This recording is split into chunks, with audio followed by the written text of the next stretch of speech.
What does a bank robber have in common with a game master? To pull off the perfect heist, they're going to need the right tools for the job. Heists are tales of elaborate plans and adrenaline-packed scenes, rich with tension, plot twists, and last-minute desperate measures. If caper movies taught me anything, is that a good heist is hard to pull off. That goes for the characters in the movies and for the poor GM who decided they wanted to emulate that genre. Unless you're an improvisational mastermind. I am not, but I have found some elements to add to my games that facilitate immersion into these tropes. A heist is not your classic RPG session. The relationship you have with pacing and tension is going to be very different. And such a drastic change in genre warrants its own particular tools and mechanics. So I'm going to talk about the ones that I found to be effective. I'm going to go with the assumption that you're looking to run one heist episode in your system of choice, so these are general enough that they can work for a bunch of games, including D&D. But there are lovely games out there specifically designed for heists, and if you want to go all the way, it's really worth looking into. That's it. You will need a cool location to break into, a MacGuffin to steal, a funky playlist running in the background, and a ragtag team of robbers who could even decide to create the characters around classic caper archetypes: the muscle, the face, the hacker, and it has to start strong. Every good heist starts with meticulous planning. We see the characters together on a table with lit cigars and blueprints of the place they're breaking into, going over exactly how this is gonna go down. I like to lean into these tropes as much as possible by changing the structure of the game just a tad bit. Rather than starting this like our usual RPG session, I brief them on the mission, and then we bring out the timer. From that moment, the group has 10 or 15 minutes to plan their heist before we cut to location, kicking off our game with as much time pressure and excitement as possible. During this phase, I'd like to give my players a map of the place they're breaking into. Even better when laminated, so they can use dry erase markers and annotate it with their exit points or strategies. This one was for a one-shot museum heist set in modern days, and the blueprints look made sense with the story. But of course, you can adapt the look depending on the vibe of your game. My favorite thing about it is that it gave the players an excuse to lean over the table to brainstorm their plans, kind of mimicking the scenes from these movies. Good immersion. The map alone, of course, doesn't hold all the information and is purely optional. The main thing is, during these 15 minutes, while some players are coming up with ideas for their plan, others can do some scouting. Time isn't exactly linear here, it's more of a question and answer kind of situation with the appropriate checks and die rolls. Think of it like a skill challenge, in which each success gives them this extra bit of information that will be useful to them in the mission, and each failure is another unknown to add more tension. In my museum heist, that meant visiting the museum in the daytime disguised as tourists, hours before they attempt their robbery. The players can ask questions to inform their plan, like how many security guards are there? Can we detect any spells protecting the place? Are there security cameras? Okay, with that roll, you take your walk around the building, careful not to get noticed. In a small dead end, you find a gate that's probably used for deliveries. Beyond the gate is a white van with big letters on its side spelling the words Thompson Catering. From your target building, a door opens and you duck to the side to not be seen, as a waiter in formal catering staff clothes comes out. He swipes a card to open the gate, then steps out to throw a trash bag in the garbage disposal behind which you're hiding, and uses this card again to get access back in. Even without being able to go directly inside the fortress to scout it out, there's already a lot that can be done in this planning phase. The rogue probably has some contacts they want to reach out to. You could try to hear some rumors, acquire a guard's uniform, and so much more. And when your 15 minutes are up, we cut to the chase.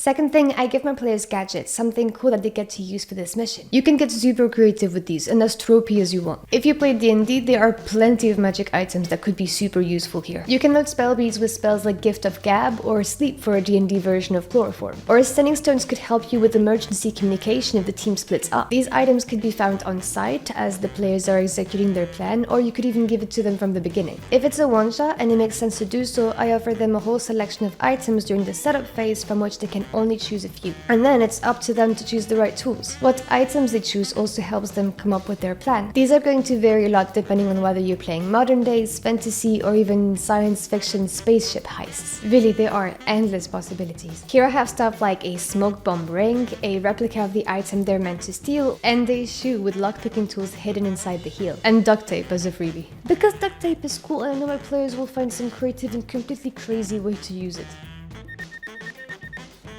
Another thing that can be fun to play around with is the concept of flashbacks. In a caper movie, these moments are likely to happen when the players are facing new difficulty and the audience is thinking, wow, how are they going to get out of that one? And quickly enough, we cut to a flashback scene where they explain how they had accounted for the situation and can now pull out some surprise trump card from their sleeve. Remember, like a good caper movie, time works differently for this game's camera. There are TTRPGs specifically designed for heists that already include such mechanics like leverage or even honey heist. But if you're running a heist in another system of your choice, it's still possible to include them. If you're playing D&D, for example, you could decide on some sort of Batman rule. If you currently have inspiration, spend it and explain very briefly how your character actually has this secret lockpicking set hidden inside their boot or a small vial of acid stashed somewhere. If you're playing Call of Cthulhu, maybe using luck points could be a way to buy a flashback moment. As long as it's quick to explain, doesn't break the narrative or the pacing of your heist, I would say it's fair game.